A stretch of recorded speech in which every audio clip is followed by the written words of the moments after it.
برکتی نکاح کم ده. تاسو ته پته د مشکات شریف کې حدیث مبارک ته عائشه صاحبه فرمایي چې نبی اسلام فرمایل چې د ټولو نه زیاته برکتی نکاح هغه ده چې په هغې کې خرچه کم وشي. الله اوس یو کس ته الله وله وس ورکړی چې څومره کې کوه، خو هغه کسان چې د یوې تولې سونې وس کېږي ورته ورته وایي چې 3 به کې، او چې د 2 جوړو وس کېږي ورته ورته وایي چې 15 به کې، او ورته ورته وایي چې کمره به وله ځان له سازې او کور او پلانې ډینګرې.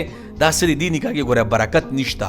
اوس یو کس ته وس کېږي بس کوه، او نبی اسلام فرمایي نکاحګانې اسانې کوي، زناګانې به ګرانې شي. نن زنا 200 روپو ته راغلې ده او نکاح 2-3 تولې سونو ته راغلې ده، او نن سبا یو سونه توله په 4.5 لک 4.5 لک روپۍ ده.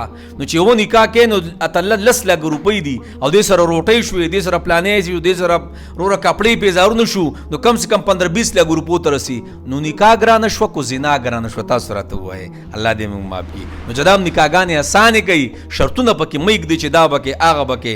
دغه نکاح دغه برکتی نکاح ده. او یو چاله الله وس ورکړی بس کوي چې څومره خرچه کولی شي صحیح ده، هغه هم اسلام منع نه کوي.